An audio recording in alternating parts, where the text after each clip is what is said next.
The scene can look so beautiful, the snow coming from the sky and falling onto the ground, but with the snow falling comes complications. Yes, snow continues to fall here in KELO-Land and here in Sioux Falls. Dollar Loan Center owner Chuck Brennan announced plans for a $15 million entertainment complex near the new Denny Sanford Premier Center. The traffic traveling on I-29 will be diverted several miles east and west to avoid the anticipated flooded areas. A man is charged with DUI tonight after driving into a gas meter, causing a small evacuation. You've shown us the 40s and 50s. Now we just have to wait for it to finally Yes, there is light at the end of the tunnel. We just got to get there. Very, very cold tunnel.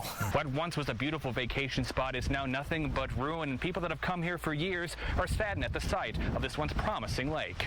Flooding concerns continue West River, but to the east, severe storms bring a number of watches and some tornado warnings. Well, it may be up to federal officials to come up with solutions to insurance premium increases for South Dakotans if the U.S. Supreme Court strikes down key provisions of the Affordable Care Act. The water is still coming up from under the ground and there's no receding in sight. Even more rain in Harrisburg could create bigger problems. Pennington County investigators are currently looking into a case involving a police pursuit of a stolen vehicle that ended in a fatal crash early this morning. These snowstorms will come and go throughout the winter, and drivers usually have the same piece of advice when they hit the road. Each home along this stretch of road has sandbags ready to go. Homeowners have been working tirelessly to protect their properties, some choosing to stay, some choosing to go completely.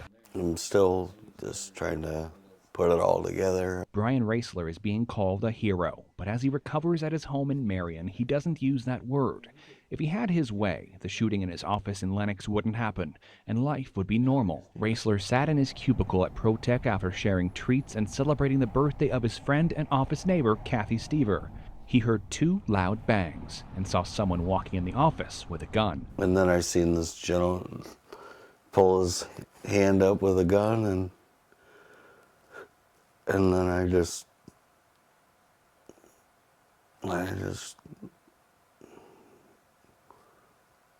dove at him.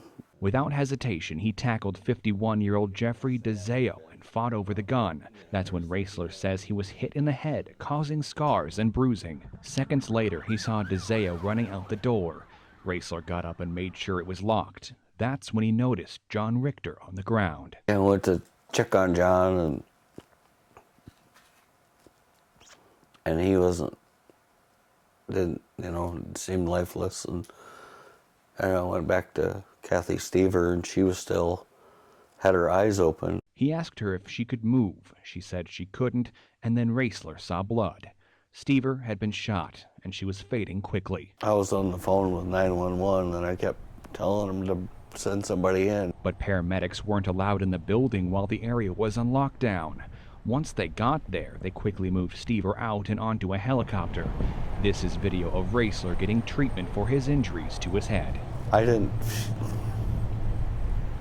feel any pain or anything at the time at all. I just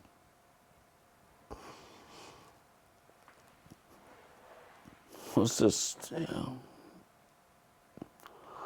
very distraught. Raisler doesn't use the word hero. He says anyone else would have done the same thing. But he doesn't want to imagine what would have happened if he didn't go for the gun. Don't really want to go back to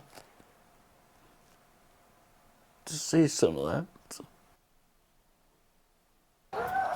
Eat and treat. You know what? I got it all set aside just for you. Okay. Halloween is a day where you might end up seeing a $100 bill show up at your front door asking for candy. But this costumed kid isn't looking for treats. Fourth grader Jack Helgenberg is helping out a cause that's been on his mind since a visit this summer to the Sioux Falls food pantry. We went to the food pantry and my brother made some donations.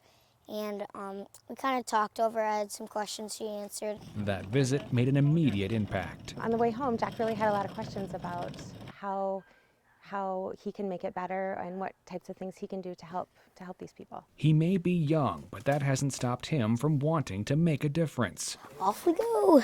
Halloween was the perfect time for Jack to put on a costume, throw on a top hat, and prepare the family's red wagon for a night of good deeds. Look what this is. It's cinnamon. People at the food pantry will like that. His goal is to collect 100 pounds of canned goods for the food pantry, and the neighborhood was ready to help him toward that goal. Hi. Some canned goods? Yes, I would. Thank you. You're welcome. Jack was quickly on his way toward that goal. His costume even motivated someone to donate money for the cause as well. Okay, how about you, bud? I am not collecting candy. I'm collecting canned food for the food pantry. Okay, can you take money if I don't have a can? Yeah, I can take money. While kids may be knocking on doors hoping for as much candy as possible, Jack is putting that aside for one night. It means a lot. Giving is important to me, and I'm ready to do it.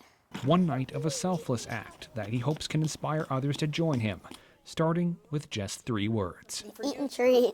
It's just a great town, and people are so awesome here, and you're always just amazed when people work together what can be accomplished. Puts a smile on my face for sure. They don't typically get food every day, and they're gonna get it now.